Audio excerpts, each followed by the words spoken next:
Coming up on Market to Market. As harvest nears the finish line, Congress does a credit check. Biofuel proponents take their comments to the top. After his release from prison, a cattle producer is again in trouble with the law. And market analysis with Mark Gold next. I kept saying, I don't want to sell it down here. Pioneer Hybrid International is a proud sponsor of Market to Market.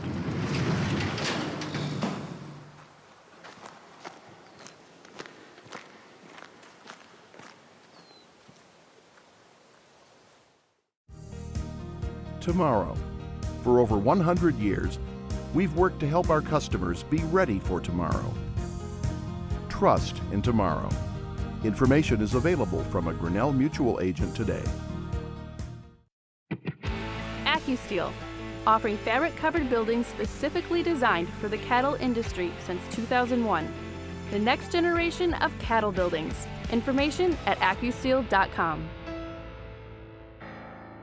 Sukkot Manufacturing Company, providing equipment and buildings to store and condition grain to help farmers adjust to market swings. We build drying, moving, and storage equipment designed to preserve the quality of their crops. Sukkot Manufacturing, store now, profit later. This is the Friday, November 22 edition of Market to Market, the weekly journal of rural America. Hello, I'm Delaney Howell. As you prepare to break bread with family and friends for Thanksgiving, more of you may be headed to a new destination. The Commerce Department reports new home building increased 2% in October, fueled by lower interest rates and a healthy job market. The same factors are boosting the sale of existing homes. However, a shortage of available properties are keeping a lid on even more transactions. The 10-state snapshot in mostly middle American states hit its highest mark of 2019. Creighton's Rural Main Street Index topped growth neutral for the fourth time in 5 months. The survey's author says federal crop support payments and somewhat higher grain prices have boosted the outlook. The House Ag Committee convened a hearing to examine another vital aspect of the rural economy, farm credit. Peter Tubbs reports. Multiple years of agricultural losses stressed farm balance sheets, but have been slow to injure the farm credit system as a whole. Glenn Smith, CEO of the Farm Credit Administration, testified before the House Agriculture Committee this week that while the absolute number of farm bankruptcies is still small, there is concern in their growth. You've heard of foreclosures being up percentage-wise, and percentages, the numbers aren't alarming, but the percentage increases are. Foreclosure should be a last resort. When asked if the current financial crisis on the farm is similar to the situation in the 1980s, Smith sees parallels to that difficult decade. Which part of the 80s? Because when we got to the mid-80s and the late 80s, we were in a crisis situation. But I made the comment that I think we're at a level that's comparable to the early 80s. Decreasing farm incomes, decreasing margins, eroding current ratios. And at that time in the Midwest, we'd lost 15 to 20% of our land values. Guess what? Today we've lost 15 to 20% of our land values in the Midwest. The late 70s and early 80s were typified by trade wars, right? At that time it was the Soviet Union with the grain embargo. So I think we've learned from the 80s. Farmers have taken on an additional $41 billion in farm debt in the last 3 years, matching a record high set in the late 1970s. Despite a trend of low farm net income, low interest rates have allowed producers to stay current on loans. The percentage of delinquent agricultural loans rose in the second quarter of 2019 from 1.7 to 1.9%, a rate 2.5 times higher than their low in 2014. The delinquency rate for farm loans in 1987 was over 8%. While current conditions pale to those of 30 years ago, the FCA still sees a creep of deteriorating financial quality in rural America. For Market to Market, I'm Peter Tubbs. One of the nation's largest ethanol companies has announced the production stopgap of cellulosic biofuels. Project Liberty in Emmitsburg, Iowa will now switch focus to research and development. The plant's operator, Poet, cited EPA challenges with the implementation of the renewable fuel standard as the reason for the change. The president registered his comments on the topic this week in a meeting that included at least one farm state lawmaker. Paul Yeager reports. During the final days of the biofuels policy comment period by the Environmental Protection Agency, Iowa Senator Charles Grassley aired his thoughts on the proposal directly to the EPA from the Oval Office. I expect to be carried out what we agreed to in the Oval Office on September the 12th. He can adjust his rules according to the public comment. And I hope he gets thousands of farmers in Iowa and biofuel people and anybody else that wants to comment that we expect the September 12th agreement in the Oval Office to be carried out in spirit as well as in word in the new regulation going out. Grassley says the president echoed the support for biofuels to EPA Administrator Andrew Wheeler. I had a chance to tell him that EPA's had trouble even before he became director under Pruitt and then under the EPA directors of the Obama administration, that they don't have credibility with the farmers because they think they're tools of big oil, and that's what the suspicion is behind this. So even though Wheeler and the president are very sincere that they're going to deliver the 15 billion gallons the law requires instead of cut back by refinery waivers, they've got to write their rules that say exactly that, and they haven't done that. For Market to Market, I'm Paul Yeager. In 2018, a Missouri livestock producer spoke to this program about his time behind bars for defrauding the government over cattle sales. Less than a year after his interview, the subject of our story is again in trouble with the law, this time at the center of a double murder investigation. You can find more on the topic in a special section of our website, markettomarket.org/justice. Colleen Bradford-Krantz continues our series with part 3 of Justice in Agriculture. Missouri cattle producer Garland Joey Nelson said he knew he was violating his Farm Service Agency loan agreement when in 2013 and 14, he sold cattle that were collateral without notifying government officials. According to court documents, Nelson, then 20, also hid some of the profits in a friend's bank account, later moving it to his own, and used alternate versions of his name to avoid detection.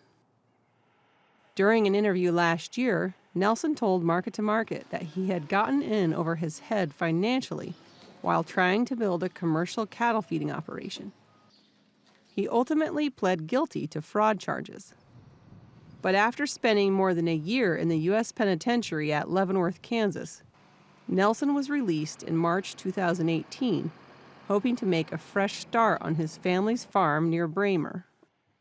Later in 2018, he told Market to Market that he'd learned some hard lessons about farm management. I can tell you all the things you don't want to do when it comes to feeding cattle that way or loaning money from them or getting entirely too deep with somebody.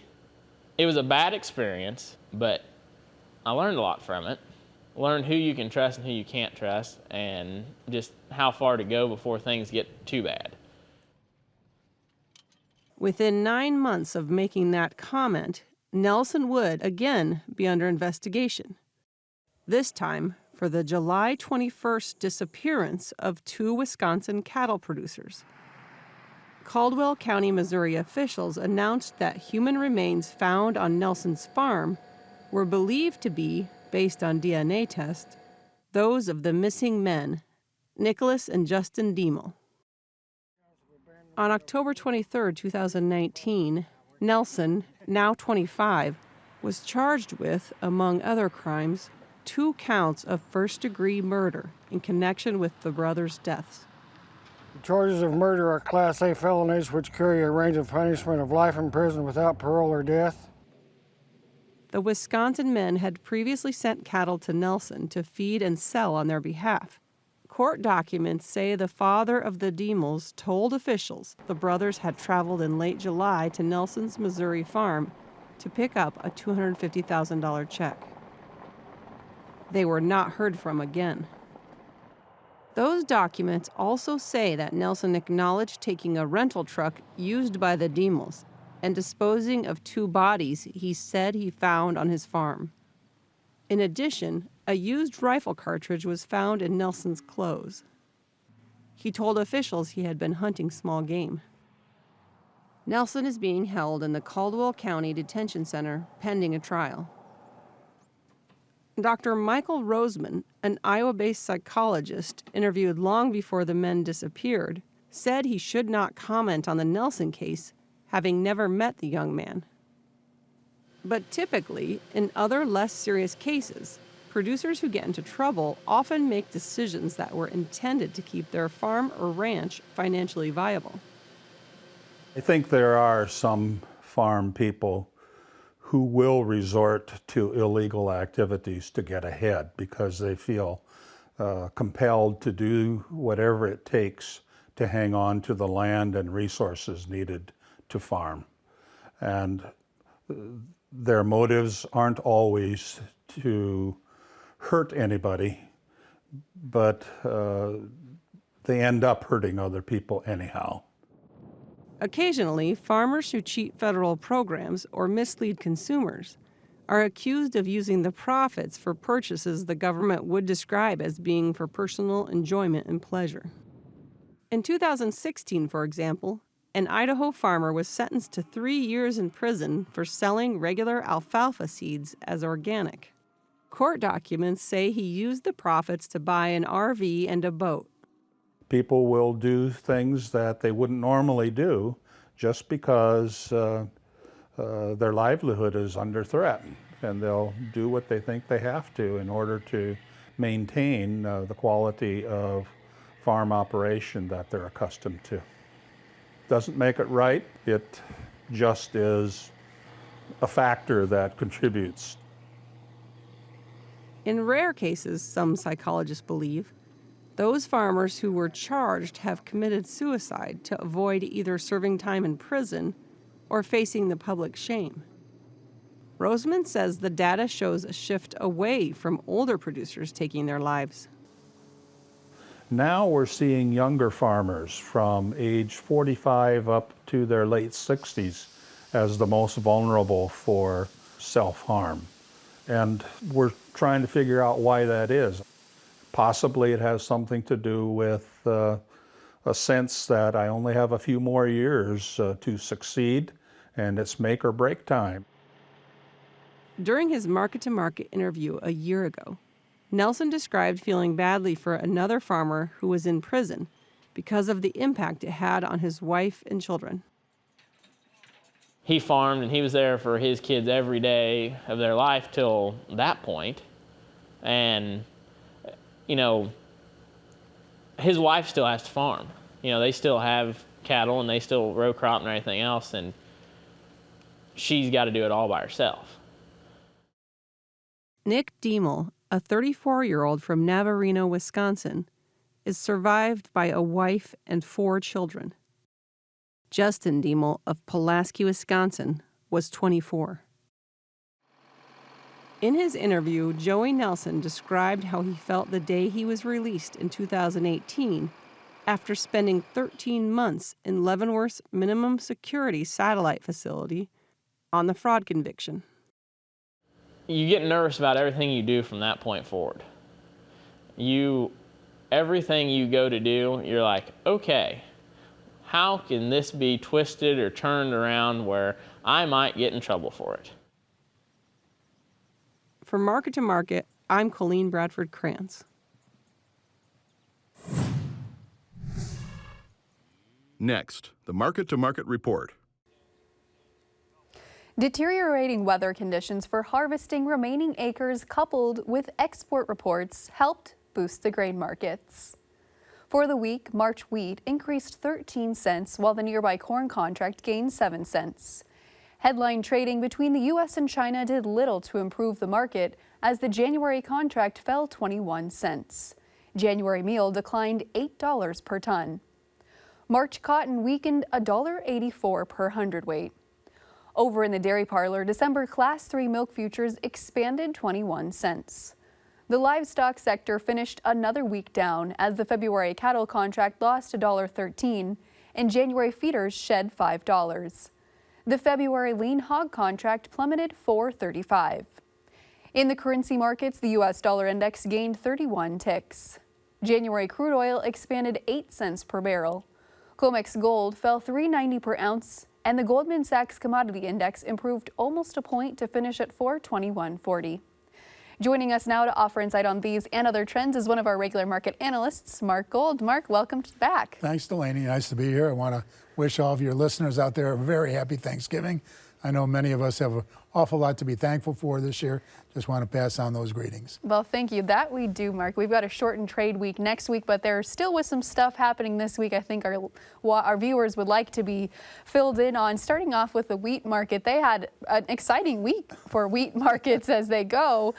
Export sales were high, prices were high. What is going on there? Well, the export sales were a little bit better than what they have been, but still not a good number. A lot of competition, certainly from the Eastern European countries. Chicago has now not only traded 90 cents over Kansas City, but it's trading a dime or 13 cents higher than Minneapolis, which we never see. I don't know that in the 40 years I've been around the business that we've ever seen that. But at any rate, it continues to be strong. It's ignoring what's happening in the corn and the beans and keeps chugging its way higher. Nobody really knows what the deal is. Is it because we're planting the lowest number of acres in 110 years? That may be part of it.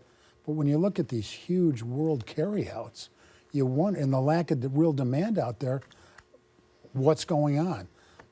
I've tried to sell that Chicago Kansas City spread a couple of times in the last month, thinking that once we got into September, it wouldn't last. Well, September came and went. The spreads are still that high. It's telling you something's going on that most of us just don't see, whatever that is. It's a little bit of an anomaly here, it seems like, in the wheat markets. But, you know, you don't want to stand in front of the freight train. And it's certainly had its own strength in the Chicago contract, and it just doesn't want to quit. When it does quit, it'll really give it up. But that may not be for a while because we don't know what the problem is out there. Who's paying up for this wheat? Is it that the wheat isn't out there? I don't think that's the case. But we'll see where we go. Maybe people are anticipating just a lower harvest with the weather that we're having, the lower acres, and maybe that's enough to push it higher. All right, Mark, let's talk about the corn markets because they had a little bit of a different story this week. It seemed weekly gains over last week, but still just an interesting trading session. Is corn due to bottom out here at end of November, beginning of December? I would think so. You look at the basis. You've got basis, and normally around harvest time, we're looking at 60 to 90 under in a lot of places. Now we're looking at 10 under to 30 or 40 over. I heard one place was 90 over briefly. It's unheard of. Why would there be so much basis being built into this market? One bright trader I know made the point that the USDA way overestimated the 2018 crop. It's not out there. Elevators, ethanol plants have to bid up to get this corn, and that's why we're seeing this strong basis. It's a field day for anybody doing any marketing. If you've got some puts on, you're making money on the puts, and the cash you've got in the bin keeps making more money. So it's been a double-edged sword on the good side for the American farmer for a change. My point would be they need to take advantage of it. This basis may not last all that much longer. Well, and that's perfect. You set us up here quite nicely for our social media question coming to us from Chad in Maynard, Iowa. He said a corn basis contract decision needs to be made this week. Do you bite the bullet and price it or roll it? Well, I would bite the bullet. You could roll it. If you roll it and you've got the corn in the bin, you've got to keep a put underneath you. Both have been working. But I would be inclined to take the money and run. Take some of that money, spend 10, 15 cents, buy back a call option, because I really do believe, I don't know if it's going to be the 1st of December or the 1st of January, but when we get into that WASDE report in January, I really think it's going to show that we've got more problems out there than anybody wants to admit to. the fact that as of last week, we still had 24% of the corn unharvested, 3 billion bushels, and the market just kind of turned up its nose at that. Well, not only do we still not have the corn all in, but the condition of that corn is getting worse every day. So it keeps me pretty friendly, corn, beans, and wheat for next year, but the timing's got to be right. And I really don't think that's till after the first of the year. Mark, what's the story when you look at the soybean market? They were sub $9 this week, which is the first time in quite some time that we've seen that trade below that. Well, what's happening is the oil has taken over the leadership role in the beans. That's never a positive sign in the beans, in my opinion, and the meal's been taking it on the chin. The soy oil has been so strong because of what's happening in Malaysia. There's talk about the Malaysians adding palm oil rather into their biodiesel type situation, and the Malaysian palm oil has gone through the roof. That's dragged the U.S. soy oil market up with it. So as the spreaders are buying oil, they're selling meal. The meal is the bigger share of the bean complex, so the beans have been moving lower. I think the other obvious part of that is the Chinese. There's no deal. They keep pushing whatever deal that was going to be done by the end of the month. Now it's maybe in next year. The president's going to delay maybe putting new tariffs on. We have no deal. Until we actually get a deal, I think the markets are going to be a little bit on the defensive. But again, after we turn the page into next year, and we're looking at a political year, an election year, does the president want to lose the farm vote? No way. So I think he will be compelled to do something positive for the American farmers out here.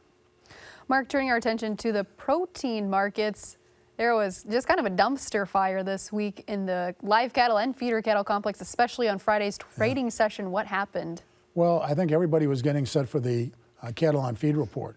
You know, they were talking about 12%, 112% on the placements, which would have been the highest on any October number. And that was such a large trading range. And, you know, the Feb cattle hung in there, the December cattle hung in there until Friday. It was really looking pretty positive. We've had a $20 rally, but then today the feeder cattle gave it up $4 at one point. In the feeder cattle, that dragged the fats down with it. I think that was all in anticipation of this report. The report came in 110% rather than 112%. So it's still a big number, but it's not as bad as people would have been thinking. And certainly some of the early estimates were even quite a bit higher. So are people going to look at it and say, well, it's not as bad and we can rally it from here? Or are they going to say, it's still a big number, we've got a lot of cattle coming in? I don't know the answer to that. I do know if we start closing the nearby cattle over 121, it's a very positive sign. As a risk manager, would I be spending $3 on a put on a $21 rally out here? You bet I would, just to protect the downside. Today it worked, gave you a little bit of an edge, but long run, can we break this $5 or $10?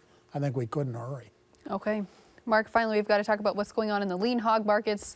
$63 for so long. They've been trading underneath it. This week they touched $60 and potentially I think they might have touched $59 there too. Why is there still such a discrepancy between the cash and the deferred contracts? Well, it's all really about China. When we don't have a deal with China, it makes it very tough. The Chinese bought a lot of Danish pork. That really kind of put the kibosh on the hog market. I'm still convinced, maybe I'm way off base on this, but I think one of the things the Chinese will buy is the hog market. They've depleted their supplies 50%. They need the protein, they want the protein, and I think they're itching to get something done to get more pork. And I think it'll be American pork they come for. So it's really just the deferred is built in. There's some premium built into the deferred because we're still banking on being able to export U.S. pork. And I think that's going to happen one way or the other. The world needs it, and in particular China. And if there is a trade deal to be made, I think the hogs will be a big beneficiary of that. Mark, how much upside potential will get added into those deferred contracts if and when we see that agreement? I would think $20 fairly quickly. Excuse me, if you've sold hogs out here, would I be buying some call options back to keep the upside open, through April and maybe early June, something of that nature? I would, because again, after the first of the year, I think this thing can turn higher. We've done a lot of damage in that hog market, and You know, people will say, well, the Chinese are going to be ramping up their hog production as well. Okay. I agree with that. They want to ramp it up. Well, what's that going to take? It's going to take a lot of meal and a lot of corn to do it. Mark, we'll continue this discussion in Market Plus. Thanks so much. Thank you. That wraps up the broadcast portion of Market to Market, but as I said, we'll keep this conversation going on Market Plus, where we'll answer more of your questions. You can find it on our website at markettomarket.org. We have some exclusive content with our Justice in Agriculture series. Search markettomarket.org/justice to see more. Join us again next week when we'll crack open a wild North American crop. So until then, thanks for watching. I'm Delaney Howell. Have a great week.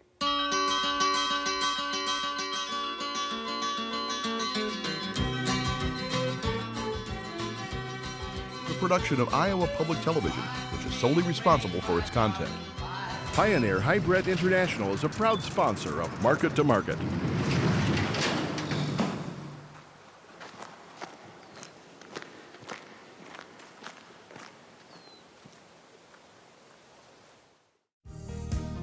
Tomorrow. For over 100 years, we've worked to help our customers be ready for tomorrow. Trust in tomorrow. Information is available from a Grinnell Mutual agent today. AccuSteel, offering fabric-covered buildings specifically designed for the cattle industry since 2001. The next generation of cattle buildings. Information at accusteel.com. Sukkot Manufacturing Company, providing equipment and buildings to store and condition grain to help farmers adjust to market swings. We build drying, moving, and storage equipment designed to preserve the quality of their crops. Sukkot Manufacturing. Store now, profit later.